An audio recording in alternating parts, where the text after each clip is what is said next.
Well, it's Politics Monday here on The Current. Today we're starting on the Illinois side. 5.5 years ago, Illinois lawmakers approved nearly $3 billion to fix crumbling buildings on the state's college campuses. But today, half of the 16 promised projects are still tied up in planning. There are a wide variety of reasons why, as Capital News Illinois reports, from staffing issues to local disputes to rising construction costs. By 2023, construction costs were up nearly 40% compared to pre-pandemic levels. Meanwhile, Governor J.B. Pritzker issued a rare veto on Friday. As Capital News Illinois reports, the bill would have required Illinois warehouse workers to know about any work quotas they're subject to in writing. It would also have prohibited employers from punishing workers for taking bathroom, meal, or rest breaks. Pritzker says the bill is too broadly written and could present legal challenges. A 3/5 majority vote in the legislature is required to override a veto. And joining us now with what else your Illinois lawmakers have been up to is Ben Zielinski with Capital News Illinois down in Springfield. All right, Ben, this past Friday was an important deadline for lawmakers in the House. So what's going on here? Yeah, Friday was the deadline to move any substantive bill out of House committees, as well as the Senate this past week. And so lawmakers were really faced with hundreds and hundreds of bills. They passed more than 500 bills combined out to both the House and Senate floor this week. There's obviously still lots that can change, though, in the coming weeks. We're still really only halfway through the spring session. So we certainly expect there's going to be lots of changes. And even though some bills have not actually moved forward at this point, it really doesn't mean any proposal's actually dead in Springfield yet. Well, that leads us right into my next question, because a big story to come out of the past week is all about Illinois community colleges. I mean, Governor Pritzker wants to start offering four-year degrees in high-demand fields at community colleges. Where does this bill stand? Yeah, this is one of those bills that actually did not move out of a House committee earlier last week.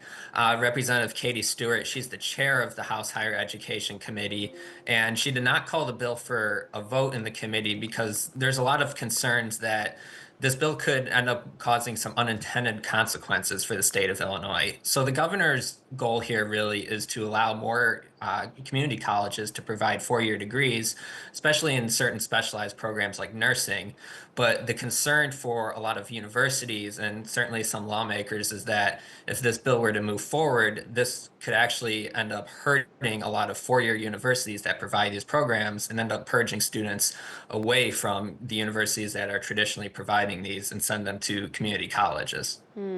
Well, turning to policing, there could be a big change in how Illinois officers conduct search warrants. What is this bill all about? Yeah, Representative Cam Buckner, he's a Democrat from Chicago. He has proposed legislation that would make a lot of changes to how search warrants are executed at homes in Illinois.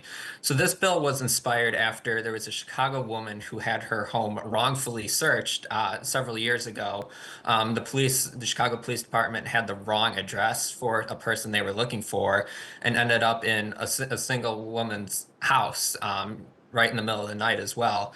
And so lawmakers have been kind of looking at this for several years. And the main thing this bill would do is ban what's called no-knock warrants, where police don't have to knock, they basically barge in the door. This was obviously a big thing after Breonna Taylor's death in Louisville in 2020, but there's other restrictions in this bill that would require police to actually wait 30 seconds at the door after they knock and announce themselves, as well as they must show up between what's called daylight hours between 9 and 7 p.m. So we're really expecting a lot of changes to this bill before it moves forward. Representative Buckner has acknowledged that the police have a lot of concerns that this could be a pretty significant safety hazard for both officers and the public, some of these components. So this bill still has a long way to go before we see any action, but we're expecting some sort of restrictions on police search warrants from it. All right, Ben, finally, the Federal Department of Justice is investigating how Illinois treats people with developmental disabilities. What's going on with this investigation? Yeah, so Capital News Illinois, we learned last week that the DOJ is opening up an investigation into the state-run facilities for people with developmental disabilities. The most notable of these is Choate, which is down in far southern Illinois in the town of Anna. But there's 7 of these facilities around the state. There's one nearby the Quad Cities in Dixon. And this investigation is looking into if the state is adequately protecting residents of these facilities from various types of harm and actually providing proper resources for people at these facilities. So a Capital News Illinois investigation over the last few years has actually found that showed specifically a number of state employees, staff members at this facility have been arrested for abuse and neglect, some pretty significant crimes, including beating some residents, sexually assaulting residents.